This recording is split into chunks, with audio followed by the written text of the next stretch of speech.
Oxygen की कमी जो प्रेग्नेंट ख़वातीन होती है वो महसूस कर रही होती है। तो जग में डाल लें, आप उसका इस्तेमाल करें, आप बहुत अच्छा बेहतर फील करेंगे, ठीक है, जिनसे आपके इलेक्ट्रोलाइट्स बेहतर हो रहे हैं।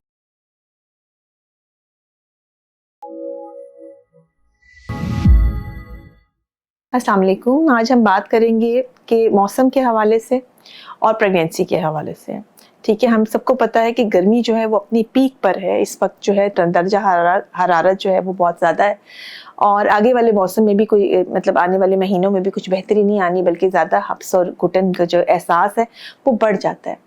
प्रेगनेंसी के हवाले से ये चीज़ क्यों इम्पॉर्टेंट है? प्रेगनेंसी के हवाले से इसलिए इम्पॉर्टेंट है कि प्रेगनेंसी में आपका मेटाबॉलिज्म वैसे ही बहुत फास्ट होता है, वैसे ही बहुत गर्मी लग रही होती है। इवन नवंबर दिसंबर में भी लोग जो है वो बहुत ज़्यादा गर्मी की शिकायत करते हैं कि उन्हें बहुत ज़्यादा हीट फील होती है और इस मौसम में तो ये चीज़ें और भी ज़्यादा हो जाती हैं, क्योंकि आपके अंदर आपका अपना मेटाबॉलिज्म चल रहा होता है, एक बच्चा भी आपके अंदर होता है, तो वो सारी की सारी हीट जो है वो आपके थ्रू ही बाहर आनी, ठीक है। सो इसमें गर्मी जो प्रेगनेंसी है उसमें अक्सर लोगों को बहुत ज़्यादा गर्मी लगती है।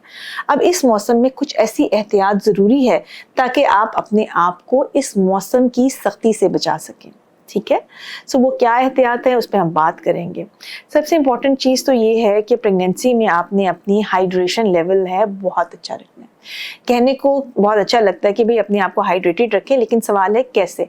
सिंपल पानी पीने की से इससे बात जो है वो नहीं बनती। आपने अपने नमकियात भी पूरे करने होते हैं, यानी खाली पानी का इंटेक ठीक है, अच्छी बात है, पानी भी आप पिए, लेकिन अपने नमकियात को भी रिप्लेस करना है, क्योंकि जब आपको पसीना आता है, जब आप गर्मी में बाहर निकलते हैं तो आप अपने नमकियात भी लूज कर जाते हैं, ठीक है। सो सबसे इम्पोर्टेंट बात है कि आप ऐसा पानी इस्तेमाल कीजिए जिसमें जो ये एडिड जो है वो नमकियात एडिड हो, जैसे कि ORS प्लस चीज़ है जिसके लिए आपको कोई मेहनत नहीं करनी पड़ती। आप पैकेट खोलें, जग में डाल लें, आप उसका इस्तेमाल करें, आप बहुत अच्छा बेहतर फील करेंगे, ठीक है।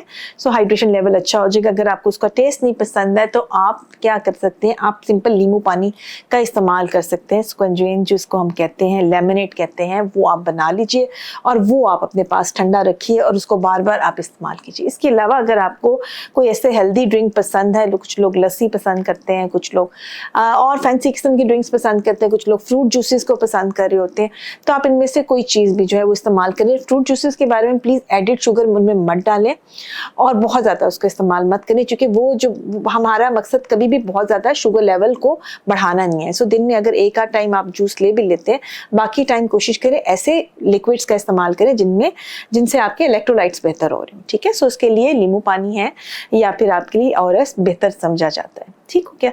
सो ये तो एक चीज़ है कि आपने अपना हाइड्रेशन लेवल बहुत अच्छा रखना है। उससे आपकी जो कमर में दर्द है, टांगों में दर्द है, खिंचाव है, ये काफ़ी बेहतर फील होना शुरू होता है। पेशेंट जो है काफ़ी एक्टिव फील करता है। इसके अलावा गैर ज़रूरी बाहर जाने से परहेज़ कीजिए प्लीज़। अगर आपको कोई काम करना भी है तो सुबह की बजाय यानी दोपहर की बजाय शाम का या रात के टाइम को प्रेफर कीजिए। ऐसे मार्केट्स या ऐसे उसमें जाएं, बाज़ारों में जाएं जहाँ सफोकेशन ना हो। ऐसे वक्त का इंतखाब कीजिए जब ज़्यादा रश ना हो, ठीक है। सो ताकि ऐसी जगहों से आप बचें जहाँ से आपका सांस उखड़ सकता हो, सांस का मसला हो सकता हो, क्योंकि गर्मी में वैसे भी जो है ये सांस लेने में तंगी, खिंचाव, ऑक्सीजन की कमी जो प्रेग्नेंट ख़वातीन होती है वो महसूस कर रही होती है। तो दूसरी एहतियात आपने ये है कि आपने अपनी ये दोनों चीज़ें जो मैंने बताई ये प्रिवेंशन ही है, यानी बचाव है गर्मी से, कि आपने बचना है कि किस तरीके से आपने अपने हाइड्रेशन रखनी है और ऐसी जगहों को ऐसी टाइम को अवॉइड करना है जिसमें आपको हीट कहने का इफेक्ट कर सकती हो, ठीक हो क्या। इसके अलावा जो चीज़ इंपॉर्टेंट है वो ये है कि आप ऐसे कपड़ों का यानी लाइट कॉटन के कपड़ों का या लॉन के कपड़ों का, ऐसे कपड़ों का इंतखाब करें जिसमें पॉलिएस्टर मिक्स ना हो, यानी जिसमें से आपका कह लें हवा जो है वो ईजीली क्रॉस कर सके, ठीक है। क्योंकि इस टाइम के अंदर जो एक और प्रॉब्लम ख़वातीन में आती है, स्पेसिफिकली मैं अंडर गारमेंट्स की भी बात करूँगी यहाँ पर, कि एक जो और प्रॉब्लम आती है वो रैश की प्रॉब्लम होती है, इन्फेक्शंस की, डिस्चार्ज की प्रॉब्लम होती है। तो उसको अवॉइड करने के लिए भी जो आपके कपड़े वैसे भी कॉटन के होने चाहिए और आपके अंडर गारमेंट भी प्रेफरेबली कॉटन के होने चाहिए, ठीक है। आप फ्रीक्वेंट जो है ठंडे बाथ्स जैसे आप ले सकते हैं, शावर्स ले सकते हैं, उससे भी आप फ्रेश फील करती हैं। बाहर जाते हुए आपने सनस्क्रीन का इस्तेमाल बहुत इंपॉर्टेंट है। सनस्क्रीन का इस्तेमाल इसलिए इंपॉर्टेंट है कि आपको ऑलरेडी आप प्री डिस्पोज होते हैं, यानी ऑलरेडी आपके अंदर चांसेस होते हैं कि चेहरे के ऊपर आपके छाइयाँ पड़ सकती हैं, जो कि सनस्क्रीन इस्तेमाल ना करने की वजह से ज़्यादा हो सकती हैं। ठीक है, सो अपने चेहरे को ढक के रखिए, उस पर सनस्क्रीन का इस्तेमाल कीजिए, उससे ये है कि चेहरा आपका डार्क नहीं होगा। ठीक है, एंड दूसरी, हमेशा डायरेक्ट सनलाइट को आपने अवॉइड करना है। जैसे मैंने पहले कहा कि आपने कोशिश करें ऐसे टाइम पे बाहर जाएं कि सनलाइट का डायरेक्ट एक्सपोजर ना हो, और अगर कोई ऐसी मजबूरी हो ही गई है तो ऐसे लाइट कॉटन के कपड़ों का इस्तेमाल कीजिए, अपने साथ कोई लेमनेड या ऐसी कोई पानी की बोतल रखिए, और छतरी का भी इस्तेमाल आप कर सकते हैं ताकि आप डायरेक्ट सनलाइट से बचें। फिर भी अगर कोई ऐसी कंडीशन हो गई है कि आपको जो है बहुत ज़्यादा हीट हो गई है, टेम्परेचर राइज होना शुरू हो गया, या आपको लगता है कि कोई ऐसा दिन गुजरा है जिसकी वजह से बहुत सर में दर्द की शिकायत हो गई है, पैर सूज गए हैं, या कुछ तबीयत में बहुत ज़्यादा बेचैनी या ख़राबी होगी, ऐसी सूरत में आप हॉस्पिटल भी आ सकते हैं, जहाँ पे आपके हाइड्रेशन वगैरह को करेक्ट किया जा सकता है, आपके टेम्परेचर को लोअर किया जा सकता है, और आपको इमीडिएटली कोई फर्स्ट एड ट्रीटमेंट वगैरह दिया जा सकता है। लेकिन प्रोटेक्शन जो है वो बेहतर है, ठीक, यानी आप अपने आप को प्रोटेक्ट करेंगे तो वो ट्रीटमेंट से बेहतर होती है हमेशा।